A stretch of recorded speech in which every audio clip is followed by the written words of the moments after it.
Како што расте бројот на луѓето кои што страдаат од деменција, ќе продолжи да расте, Светската здравствена организација, незиното истражување, вели дека до 2030 година 65,7 милиони пациенти ќе боледуваат од деменција, но уште пострашна е бројката што вели дека до 2050 година таа бројка ќе се зголеми на 115,4 милиони пациенти кои што ќе страдаат од деменција.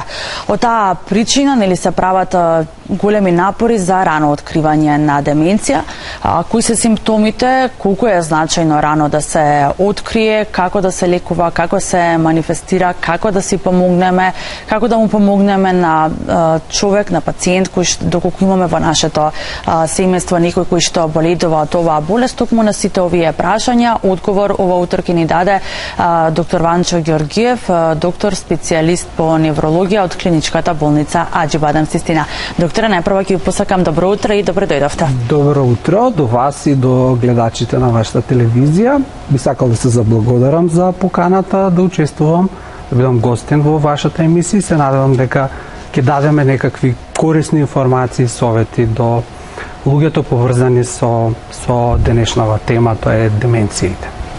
Да, споменав и во најавата дека се поголем замав зема деменцијата. Кажете ни што представува оваа болест? Вака, кога зборуваме за деменција, обично мислиме на една болест, меѓутоа не се работи за една болест, туку се работи за повеќе болести. Тоа е една група на заболувања каде што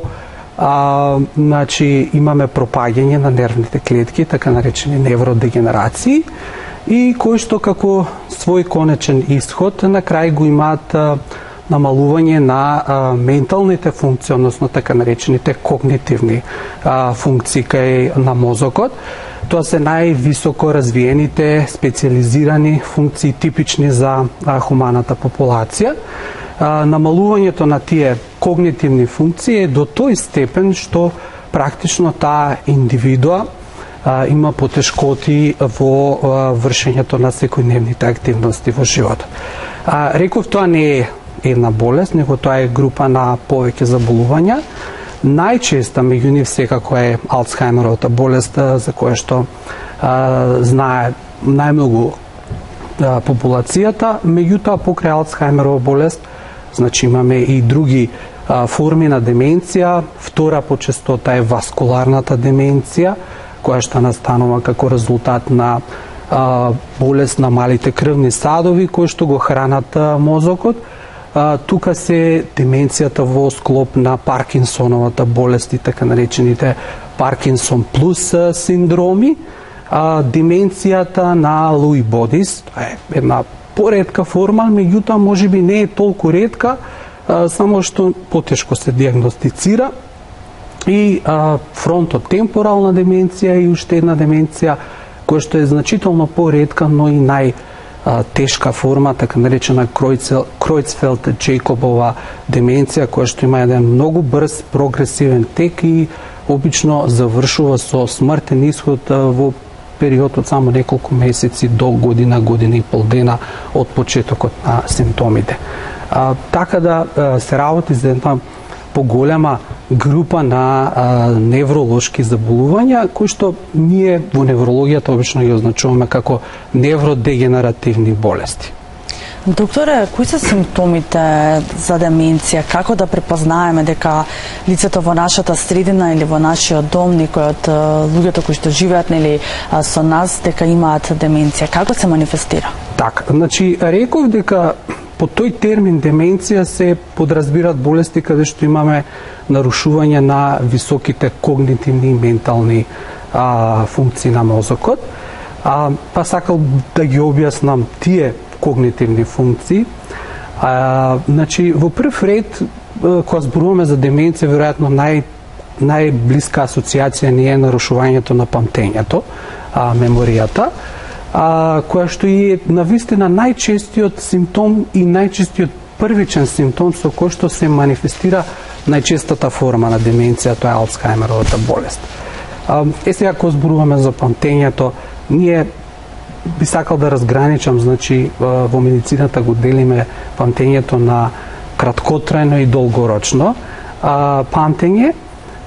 Поизразено кај деменциите, посебно кај Алцхајмеровата болест, е нарушувањето на краткотрајното памтење, односно тоа е памтењето на нови податоци, нови настани, случаи кои што најчесто не се случуваат во текот на денот во нашето секојдневие. Кај деменциите има пропаѓање, односно нарушување и на она долгорочна меморија, меѓутоа таа или не е до тој степен изразена, или не е толку значена во секојдневното функционирање на таа индивиду. Како тоа во пракса изгледа? Значи, обично тие нарушувања на памтењето не се веднаш случуваат. Тие се многу бавни, постепени. Самата индивидуа, кога ќе дојдат пациентите кај нас во ординација, не можат точно да ни кажат кога почнале да заборават. Чак дури и нивните блиски членови во семејството не знаат да ни кажат точно, прецизно кога почнало тоа заборавање. Обично доаѓа во вид на не може да се сетат кај ги оставиле предметите под дома, па им треба време, ги наоѓаат случајно на некои места кај што обично не стојат тие предмети. Не можат да се сетат, ги заборават термините, например, закажаните термини кај своите лекари, стоматолози, фризер. Не се сеќаат на некои муабети што ги правеле со блиските членови на семејството претходниот ден, па ги повторуваат едни исти муабети. Овие нарушувања на меморијата имаат прогресија кај деменциите, значи стануваат се по-прогресивни, се напредни до тој степен да едноставно не можат да се сетат на имињата на некои познати луѓе кои што не така често се среќаваат со нив, или пак не можат да се сетат значи на некои по-битни значени настани кои што им се случувале во претходните изминатите денови. Не им текнуваат зборовите на некои предмети и така натаму. Покрај меморијата, кога сме кај меморијата, тука би сакал малку само да спомнам дека не секое нарушување на меморија е деменција. Многу често доаѓаат пациенти кај нас, не памтам, имам нешто проблем, испаничени дека веднаш се случила деменција. Не. Има многу други причини кои што можат да доведат до нарушување на меморија. Аз само би ги, во интерес на времето, би ги спомнал некој од нив, да не биде премногу опширно тоа. Значи, анксиозност, стрес може да направи да заборавате. Еден хипотироидизам, намалено лачење на тироидна жлезда, мали повреди на глава може да после повредата да ви прават да заборавате. Дефицит на некои витамини, например витамин B12, алкохолизмот може да биде причина за заборавање, но и некои посериозни болести, например тумори на мозок, крварење, некои типови во мозок можат да имат само една манифестација на заборавање, и битно е да се дојде рано на лекар кога ќе се појават такви симптоми, затоа што повеќето од тие болести се третираат, можат да се лекуваат, за разлика ќе спомнеме подоцна кај деменцијите, и доколку навремено ги третираме, ги лекуваме, тие нарушувања на меморијата се повратни, се реверзибилни, значи се враќа во нормала способноста за меморирање и памтење. Покрај меморијата има и други нарушувања. Кај деменциите тоа се говорот, јазичните функции, значи едноставно не можат да се сетат на зборовите. Говорот станува прекинат, значи зборува ќе застане, пациентот треба време да се сети кој збор да го употреби, и понекогаш што трае долго или ќе почне да употребува несоодветни зборови или заобиколни патишта за да го објасни она што сака да го каже. Како напредува болеста, говорот станува се посиромашен, значи вокабуларот се намалува, употребуваат постојано еднисти зборови, долго трае разговорот затоа што е со прекин, и во најнапредните фази станува неразбирлив, тие се нервираат затоа што не ги разбира околината, социјално се повлекуваат во себе, се чувствуваат изолирани. Паралелно со говорот се калкулациите, пресметките. Не можат да пресметуваат. Тоа влие во секојдневно функционирање, не можат сметките да се ги плаќаат, не можат да пресметат колкав дел од својот буџет треба да одвојат за сметки и за други работи. Кога ќе одат во продавница, не може да го сватат концептот на цените или ќе дадат премногу пари или премалку пари и доаѓаат со премалку пари, што е сериозно, да кажеме, нарушување во секојдневното функционирање. Друга функција се така наречените ориентации во просторот, визуелно просторни ориентации. Тоа би го објаснил, значи едноставно не може да се ориентираат во просторот кај се наоѓаат. Најпочетните форми би биле доколку тоа лице управува со возило или учесник во сообраќај, не може да процени оддалеченоста, дистанцата, другите возила, другите учесници во сообраќај, па представува опасност за себе и за другите учесници во сообраќајот. Кога паркира со возилото, не може да процени дали во тој простор може да возилото да се паркира или не. Како напредува тоа нарушување, не може да погодат кој ракав од кошулата одговара на десната рака, кој ракав на левата. Не може да видат колку е часот, стрелките на часовникот не може да се ориентираат. Имаат потешкоти во најтешката форма да се ориентираат. Во познат простор ќе ги стават, они не знаат да стасат до дома, се чувствуваат изгубени, залутуваат. Ако им кажеме инструкции како да стасат до некоја локација, тие не може да ја следат инструкцијата. Ако ги прашаме за некоја инструкција да ни дадат, не може да ни дадат инструкција. И во најтешките форми веќе не можат обични геометриски фигури да препознаат. Дали е триаголник, дали е круг, дали е правоаголник и така. Покрај тоа, значи, се јавуваат и нарушувања во тоа се едни виши функции, ги викаме екзекутивни функции, каде што, еве, народски малце да ви понасочам, тоа се способноста за организирање, за планирање и за изведување на посложени активности едно по друго. Например, не може да организираат некаков настан, роденденска забава, да планираат летување, годишен одмор, не може да изведуваат активности каде што во исто време треба се следи некаков редослед на повеќе действија, например, некој нов рецепт во кујна да испробат, каде што треба да ги следат инструкциите, истовремено да прават повеќе работи. Значи, тука стануваат веќе дефицитарни во тие, во донесување на одлуки и така натаму. Исто така се јавуваат во подоцнежните форми, на фази, се јавуваат и ние ги викаме во медицината апраксија. Тоа се всушност губење на способност да изведувате некои активности кои што веќе претходно сте ги научиле. Например, кога се бричот не го користат правилно. Ако јадат приборот за храна не го користат, ги фаќаат вилушките на сосема невообичаен чуден начин, не можат да отклучат со клучот, далинскиот управувач од телевизорот го на чуден начин го користат, не го држат правилно, кој што треба не го употребуваат и така натаму. И можеби еве последна сфера во која што е зафатена е во однесувањето. Значи, индивидуите со деменција си ги задржуваат своите карактерни особини, но некои карактеристики почнуваат да се јавуваат како нови, невообичаени дотогаш. Например, на самиот почеток знаат некош да влезат во некои ризични сделки, финансиски, да инвестират пари непредвидливо, да потрошат некоја голема сума без да пресметат ризикот. Можат да станат премногу неуморни, премногу активни во текот на целиот ден, или во една друга крајност да бидат пасивни, без волја, без мотивација да прават било какви работи. Значи, промени во однесување знаат да се јават и на егоцентричност понекогаш, каде што се грижат само за себе, не покажуваат емоција, не покажуваат емпатија кон останатите лица, блиските членови, кон пријателите. И во по-напреднати фази може да се јават, ние ги викаме параноидни идеи или делозивни идеи, каде што, например, се сомнева дека сопругата или сопругот го изневерува, тоа воопшто не е вистина, дека децата сакат да му ги зимат финансиите, имотот да му го земат, значи такви промени во однесувањето.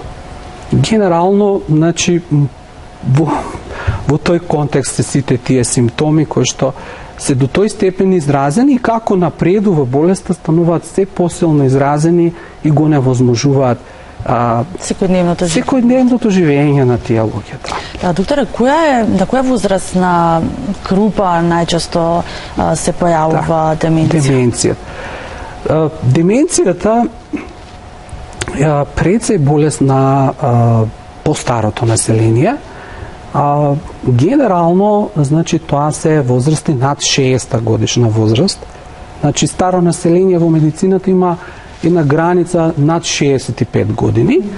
Меѓутоа, значи, тоа не значи дека немаме пациенти со деменција и под 60 години, значи имаме и пациенти во 40-тите години и 50-тите години, тоа се деменции со ран почеток, но гледано во статистички рамки, значи тоа е болест пред се на постарото население. Еден статистички податок би кажал за илустрација, каде, например, кај населението кое што е над 60 годишна, до 60 годишна возраст, на 100.000 луѓе годишно се појавуваат само околу 3 случаеви на Алцхаймерова болест, додека над 60 годишна возраст на 100.000 популација се јавува дури 125 нови случаи на Алцхаймерова болест, што е една запрепастувачки висока бројка на значително поголема застапеност има над 60-та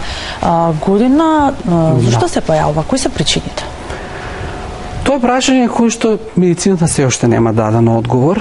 Значи, науката, секојдневно се прават бројни истражувања на оваа поле, но засега се уште не е идентификувана некоја конкретна причина поради која што директно би се поврзала со појавата на деменциите и која што би го објаснила точниот механизам на деменциите. Генерално, кај деменциите се знае дека доаѓа до натрупување, односно создавање на некакви протеини, кои што не треба да ги има таму, протеини во самите нервни клетки, и тие протеини на почетокот ги намалуваат функциите, едноставно нервните клетки не можат меѓусебно добро да комуницираат, а како се натрупуваат прогресивно, почнуваат да изумираат. Значи, нивното изумирање на тие нервни клетки во мозокот води до намалување на волуменот на мозокот, големината на мозокот, тежината на мозокот и тој едноставно атрофира или народски ние што викаме се суши мозокот. Така и практично ги користиме тие некои методи за диагностика каде што гледаме до кој степен се намалува обемот на мозочната маса.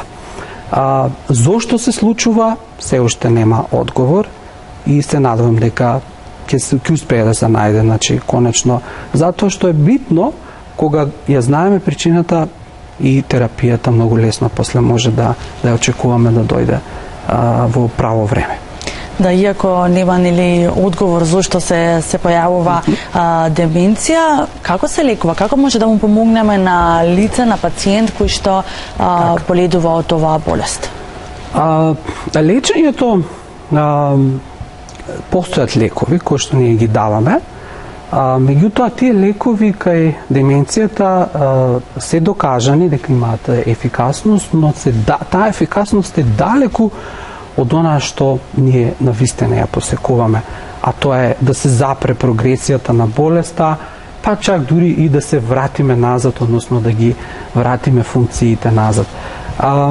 Значи, овие лекови кои што ги даваме, пред се делуваат на тој начин што ги зголемуваат концентрациите на одредени хемиски соединенија во мозокот. Тоа се невротрансмитери кои што помагаат тие когнитивни ментални функции кои што ги спомнав дека се засегнати кај пациентите со деменција да многу се во една подобра кондиција и по-споро да опаѓаат. Но пропаѓањето на нервните клетки не се запира и затоа немаме се уште ефикасен лек со кој што би ја запреле прогресијата на болеста. Но во услови кога немаме лек, тераписките стратегии се фокусираат пред се кон поддршка на лицата кои што боледуваат од деменција и на нивните блиски на семејствата. Од тука сметам дека е важно на време, рано да се постави диагнозата на деменција, уште во почетната фаза. Па сега ќе рече некој кога болеста не се лечи, нели зошто па и толку рано, има предности. Прво, лековите кои што ги даваме се покажале дека се поефикасни во почетните фази на болеста. Ако се дадат во доцнежните фази, нивната ефикасност е значително намалена. Второ, значи, ако рано се диагностицира, ќе има доволно време да се едуцира пациентот, како и семејството за болеста, за симптомите и за прогнозите и тоа што да се очекува во наредниот период, така да навреме ќе се преземат одредени стратегии како ќе се помага на самиот пациент и на самото семејство. Кои се тие стратегии? Например, ќе се донесе одлука дали тоа лице понатаму ќе биде издржувано во семејството, во кругот на семејството, или можеби ќе се избере лицето, затоа што тоа ќе бара постојана поддршка од други лица, продолжи да биде издржувано во нека од институции кои што се специализирани, со обучени кадри за токму за пациентите со деменција. Доколку се реши да се остане во семејството, членовите на семејството треба да бидат запознаени со сите предизвици кои што ги очекуваат, затоа што тоа е сериозен предизвик, значи и ментален, и физички за тие членови на семејството, и финансиски. Тука секако, значи, би апелирал, односно би рекол дека за жал кај нас се уште имаме голем број на недостатоци во грижата за семејствата и за индивидуите со деменција. Пред се, значи, тука своје најголем удел имаат центрите за социјална работа, значи најмногу се ангажирани, Министерството за здравство и Фондот за здравствено осигурување, кои што обезбедуваат одреден тип на финансиска поддршка и поддршка со луѓе, со кадар, но сметам дека тоа е далеку од доволно, ние сме многу далеку од оние стандарди кои што, например, постојат во западните земји. Зошто е битно? Би спомнал само како причина. Тие индивидуи, иако не можат самостојно да обавуваат активности, нив им се потребни да бидат вклучени во некоја активност. Секако со надзор на друго лице. Постојат такви на запад, occupational therapist ги викаат, кои што доаѓаат во семејството, им помагаат да изведуваат работи, да готват, да било други активности, зашто е многу битно да видат, да се чувстват корисни во секојдневното живење. Социјалните интеракции, значи тие лица, ако имаат проблем поради своите дефицити, не можат да се дружат лесно, многу лесно се изолираат. Чак дури со останатите членови на семејството не комуницираат. Ако се, да кажем, едуцираат членовите на семејството дека е многу битна социјалната интеракција, тогаш имаме значително подобар напредок во смисол на поспоро паѓање на когнитивни функции. Тие лица со деменција, морам да кажам дека не можат да се дружат како нас кои што немаме деменција. Така. Значи, ако ги однесеме, например, во средина каде што е непознато, каде што има многу непознати лица, каде што е премногу гужва галама, каде што има премногу стимулации, тие се чувствуваат небезбедно, почнуваат да стануваат нервозни, вознемирени, па чак дури агитирани, можат и агресивни да бидат на моменти. Нивните дружења треба да бидат во една релаксирана средина, позната и со најблиските. И сега тука е тешка комуникацијата, затоа што бавно се зборува, се повтараат едни исти работи, но тоа е сепак битно. И треба да се има големо трпение, затоа треба да се подучат членовите на семејството или оние лица кои што се грижат за тие индивидуи. Физички треба да бидат активни, значи пешачењето може да го прават они во придружба, нели се придружба. Значи тогаш се стимулирани на некој начин, потребно да имаат стимулации.